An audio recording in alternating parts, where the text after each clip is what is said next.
లేకుంటే వాన్నే వాళ్ళు తీసుకొచ్చి మాట్లాడిద్దాం అనుకున్నాను. సాయి చరణ్ అని చెప్పి ఫస్ట్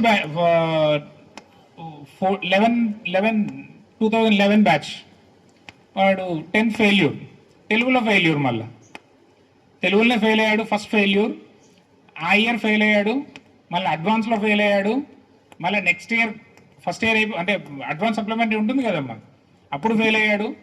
1 ఇయర్ సరే అని చెప్పి నారాయణ కాలేజ్ పంపించాము. ఏమని, సార్ వీడు ఫస్ట్ ఇయర్ ఉండి చదువుకుంటాడు, మీరు 1 ఇయర్ అడగండి, వాడు చదువుకుంటాడని చెప్పేసి హైదరాబాద్ నారాయణలో చేర్పించాము. అన్ని ఫస్ట్ ఇయర్ కంప్లీట్ చేసి మళ్ళీ వచ్చి 10th క్లాస్ ఎగ్జామ్ రాసి పాస్ అయ్యాడు. సో మన స్కూల్లో first failure, first time failure కాబట్టి అప్పటికి 3-4 బ్యాచ్లు వెళ్ళిపోయినాయి. మాకు కూడా ఒక రకంగా బాధ అనిపించింది, అబ్బాయి వీడు ఎందుకు ఫెయిల్ అయ్యాడని చెప్పేసి. ఒక రకంగా మనసులో కూడా భయం ఏమనిపించింది అంటే పేరెంట్స్ వచ్చి ఏమడుగుతారో అని. సార్ మరి దాదాపు 2 ఇయర్స్ వాడు 9th 10th మన దగ్గర ఉన్నాడు, 2 సంవత్సరాలు మీ దగ్గర చదివితే వాడు పాస్ అయ్యేటట్టు కూడా మీరు చేయలేకపోయారా అని ఏమైనా క్వశ్చన్ వస్తుంది.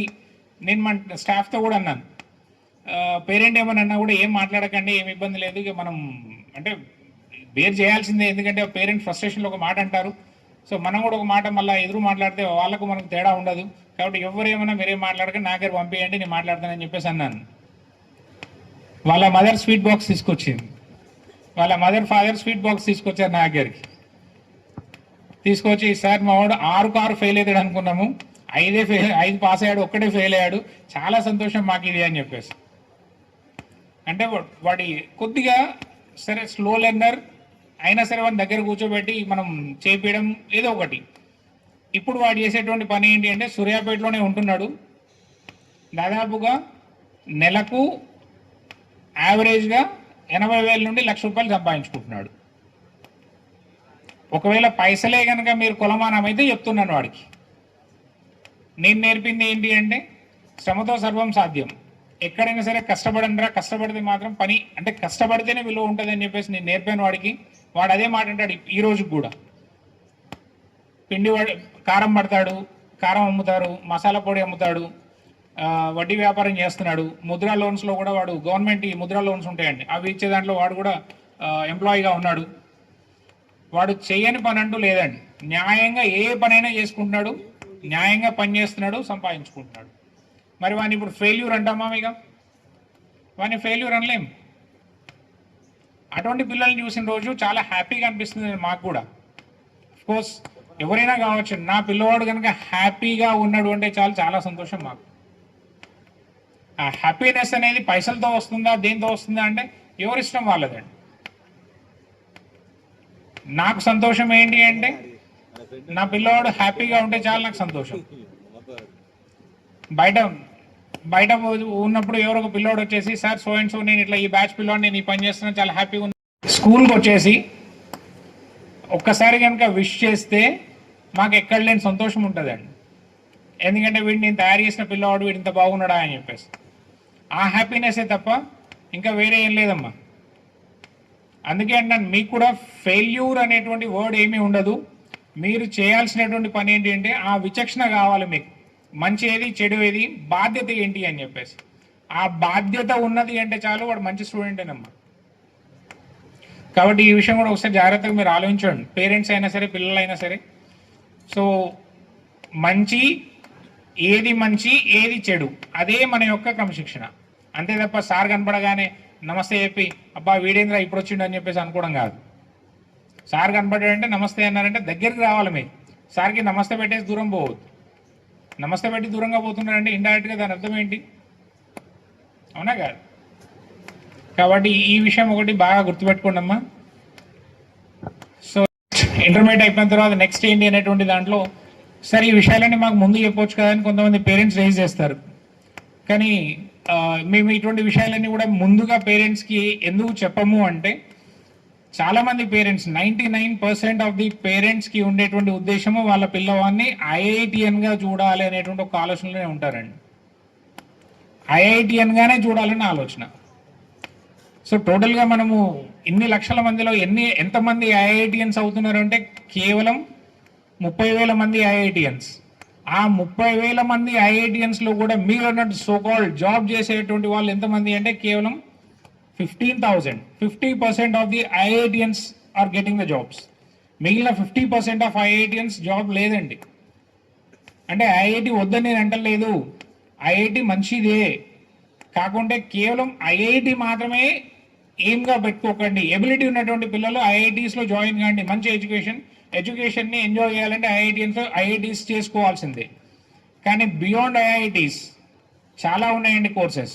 ఐఐఎస్ ఉంది, ఇండియన్ ఇన్స్టిట్యూట్ ఆఫ్ సైన్సెస్ కానీ, ఇండియన్ ఇన్స్టిట్యూట్ ఆఫ్ స్టాటిస్టిక్స్ కానీ. ఎడ్యుకేషన్కి వచ్చేసరికి ఆర్ఐఈ అని చెప్పేసి అంటాం, రీజనల్ ఇన్స్టిట్యూట్ ఆఫ్ ఎడ్యుకేషన్ అని చెప్పేసి అంటాము. లేదు అంటే సెంట్రల్ యూనివర్సిటీ, ఇంటర్మీడియట్ అయిపోగానే సెంట్రల్ యూనివర్సిటీ ఉంటాయి.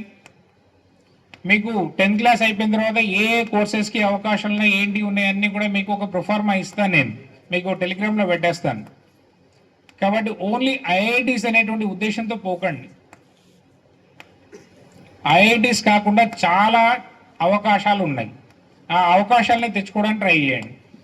మీకు ఏ లైఫ్ అంటే నేను డిగ్రీ చదువుతున్నా అంటే డిగ్రీ కంప్లీట్ అయిన తర్వాత, సరే ఇక్కడ ఎవరిని తప్పు పట్టద్దు మీరు, అంటే నేను ఎవరిని తప్పు పట్టట్లేదు, నా ఎక్స్పీరియన్స్ చెప్తున్నాను నేను అంతే. అంతేగాని నేను ఎవరిని తప్పు పట్టట్లేదు, ఎవరిని చెప్పట్లేదు, నా లైఫ్ స్టైల్ ఏంటో చెప్పడానికి ట్రై చేస్తున్నాను అంతే. డిగ్రీ అనలైజ్ చేయగలగాలి, 2-3 రకాలుగా అనలైజ్ చేస్తేనే మీకు ఏమైనా అవగాహన వస్తుంది. మీకు ఇప్పుడు పుస్తక సమీక్ష అని మీకు ఎఫ్ఎల్లో ఉంటుంది కదా, 10th క్లాస్ వాళ్ళకి చెప్పాను నేను. అరే పుస్తక సమీక్ష అంటే మీరు కాపీ చేస్తున్నారు. సో కాపీ చేయడంలో కూడా ఉద్దేశం ఏంటి అంటే, ఈ పేరెంట్స్ని ఒక బుక్ ఇచ్చేసి, మీకు అంతకుముందు ఇచ్చాను నేను, ప్రతి ఆగస్ట్ 15th కానీ జనవరి 26th కానీ బుక్సే ఇచ్చేవాడిని నేను. ఆ బుక్స్ చదివి ఏదైనా ఒక స్టోరీ చదివి మీరు దాని మీద మీ ఒపీనియన్ రాయండి. అంటే మీరు చదివిన విషయాన్ని అర్థం చేసుకొని దాన్ని అనలైజ్ చేయగలుగుతారు కదా, అనలైజ్ చేయండి అనేది నా ఆలోచన. కానీ మీరు ఎంతసేపటికి లాస్ట్ ఇయర్ ఎవడైతే రాసాడో దాన్ని తీసి కాపీ చేయడమా, లేకుంటే సెల్ ఫోన్లో తీసి దాన్ని కాపీ చేయడమా. సో సివిల్ సర్వెంట్ కావాలనుకున్నటువంటి వాళ్ళకు ఈ రకమైనటువంటి ఆలోచన ఉండాలి. ఏంటి, ఏ విషయాన్నైనా సరే క్షుణ్ణంగా అవగాహన చేసుకోవాలి, 2 రకాలు లేదా 3 రకాలుగా ఆలోచించగలగాలి. ఓన్లీ ఒక్క వేలోనే దాన్ని చూస్తే కాదు, ఒకే కోణంతో చూడొద్దు. మీరు దాన్ని 2-3 రకాలుగా ఆలోచిస్తే, దాని మీద ఒక విశ్లేషణ ఇస్తే, ఆ విషయాలన్నీ కూడా మైండ్లో కనుక గుర్తుండిపోతే. కాబట్టి సివిల్ సర్వెంట్ కావాలంటే చేయాల్సినటువంటి పని ఇది. మీకు ఎందుకు బెటర్ అని వాళ్ళు క్వశ్చన్ వేయగానే క్వశ్చనే కొన్నిటికి సమాధానం అవుతుంది. నా క్వశ్చన్, వాళ్ళు అడిగిన క్వశ్చన్ నా సమాధానం ఏంటి, ఎందుకు పెట్టాలి సార్ పిల్లల గురించి మాట్లాడడానికి. మరి పిల్లల గురించి మాట్లాడడానికి మేము టైం ఇస్తున్నాం కదా, పర్సనల్గా మీరు నాతో వచ్చి మాట్లాడవచ్చు కదా. మీటింగ్ ఎందుకు దానికి? అంటే ఆ మీటింగ్ ఉన్న 10 నిమిషాలు, మీటింగ్ ఉన్న 20 నిమిషాలు మీతో మాట్లాడి మిమ్మల్ని పంపించేసి మళ్ళీ 3 నెలల దాకా మీ ముఖం చూడకుండా ఉంటే సరిపోద్దా? ఎవరి ప్రాబ్లం వాళ్ళదే అండి, ఎవరి ప్రాబ్లం వాళ్ళది. ఆ ప్రాబ్లమ్ని కనుక సాల్వ్ చేసుకోవాలంటే మీరు నా దగ్గరికి పర్సనల్గా వస్తే ప్రాబ్లమ్కి సొల్యూషన్ నేను ఇస్తాను. అంతేగాని మీ ప్రాబ్లమ్ని 10 మందితోటి డిస్కస్ చేయాల్సిన అవసరం అయితే లేదు కదా. ప్రతిరోజు చెప్పాను, ఈవినింగ్ 6 to 8 100కి 100% అవైలబుల్గా ఉంటాము. సో 9:30-10 రోజులు కూడా ఉన్నాయండి మనకి. పేరెంట్స్ వస్తే మాత్రం ఎవరిని పొమ్మనేది ఉండదు. వాళ్ళు పూర్తిగా వాళ్ళకు అవగాహన వచ్చేంత వరకు, వాళ్ళకు సమస్యకు పరిష్కారం వచ్చేంత వరకు నేను మాట్లాడుతూనే ఉంటాను వాళ్ళతోటి. కాబట్టి ఎవరిని మనము పేరెంట్ టీచర్ మీటింగ్, మీ వెనక ఇంకో 10 మంది టీచర్స్ అదే పేరెంట్స్ కూర్చొని ఉంటారు.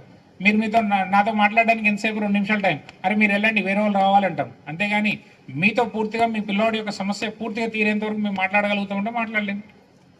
అందుకే అంటాను, పేరెంట్ టీచర్ కాన్సెప్ట్ కానీ ఆ రకమైనటువంటి ట్రీట్మెంట్ కానీ మన స్కూల్లో అయితే ఎప్పటికీ లేదు. ఇది ఒక్కటి గుర్తుపెట్టుకోండి. కాబట్టి ఎస్పెషల్లీ పేరెంట్స్ విషయానికి వచ్చేసరికి ఈ కొన్ని విషయాల్ని కొద్దిగా మీరు పాజిటివ్గా ఆలోచిస్తారని నేను అనుకుంటున్నాను. దాన్ని ఏమాత్రం కూడా మీరు నెగిటివ్గా ఆలోచించకండి. పేరెంట్స్ కూడా నేను చేసేటువంటి రిక్వెస్ట్ ఏంటి అంటే, మీ పిల్లవాడికి అవసరమైనటువంటి కౌన్సిలింగ్ కావచ్చు, గైడెన్స్ కావచ్చు, ఇప్పుడే కాదండి ఏ రోజుకైనా కావచ్చు. పిల్లల యొక్క పెళ్ళిళ్ళ గురించి కూడా మా దగ్గరకు వస్తున్నారు పేరెంట్స్. వాళ్ళు వచ్చినప్పుడు ఒకవైపు సంతోషం అవుతుంది, ఒక్కోసారి ఏం భయం అవుతుంటుంది. సార్ మా అమ్మాయికి ఈ అబ్బాయిని మాట్లాడాము, ఒకసారి మీరు వెళ్ళి ఆ అబ్బాయితో మాట్లాడతారా అని. ఎందుకంటే ఆ అబ్బాయిని మనం టెస్ట్ చేసి వీడు ఓకే అని చెప్పాలన్నట్టుగా. అమ్మాయిల పేరెంట్స్ వస్తారు, ఇటు అబ్బాయిల పేరెంట్స్ కూడా వచ్చేసి అడుగుతుంటారు. ఎందుకంటే మేము అసెస్ చేసినట్టుగా పిల్లల్ని ఎవరు అసెస్ చేయలేరు అనేటువంటి ఒక చిన్న ఆలోచన వాళ్ళకి. సో అట్లా వచ్చి పేరెంట్స్ అడిగినప్పుడు ఏమో సంతోషం అవుతుంది, ఓకే మన మీద నమ్మకం బాగా ఉంది అని చెప్పి. ఒక్కోసారి ఏం భయం అవుతుంది, మన అసెస్మెంట్ కనుక రాంగ్ అయితే మళ్ళీ పిల్లలు ఇబ్బంది పడతారు కదా అని చెప్పేసి. సో అదొకటి మీరు అంటే పేరెంట్స్కి నేను చెప్పేటువంటి ఒక చిన్న రిక్వెస్ట్ అంటే ఈ రోజే కాదండి, ఏ రోజైనా సరే మీరు ఇబ్బంది పడకండి. మీకు ఒకవేళ పిల్లవాడికి సంబంధించి మీకు ఏ అవసరం ఉన్నా సరే మేము ఇక్కడ ఉన్నాము, మీరు మమ్మల్ని అడగవచ్చు, తప్పేం లేదు. ఇంకా అంటే దీనికి ఇంకా కొద్దిగా ఒక చిన్న కథలాగా చెప్తే మీకు ఇంకా అర్థమవుద్ది అంటే మాత్రం, గౌరవిస్తానని, నేను ఎవరికి నష్టం కలిగించనని, అవసరంలో ఉన్న వారికి నా సాయశక్తుల సహాయం చేస్తానని, నిజాయితీగా ఉంటూ సమాజంలో ఉత్తమ పౌరునిగా నా బాధ్యతలను సక్రమంగా నిర్వర్తిస్తూ ఉన్నతంగా ఎదిగి నా తల్లిదండ్రులకు, గురువులకు మరియు పాఠశాలకు గౌరవకారణంగా నిలుస్తానని ప్రతిజ్ఞ చేస్తున్నాను. School salute order. Maratha Dravida Utkala Vanga Vindhya Himachala Yamuna Ganga ఉచ్చల జలధి తరంగా తవ శుభ నామే జానే తవ శుభ ఆశిష మానే गाहे तव जय गाथा जन गण मंगल दायक जय हे भारत भाग्य विधाता जय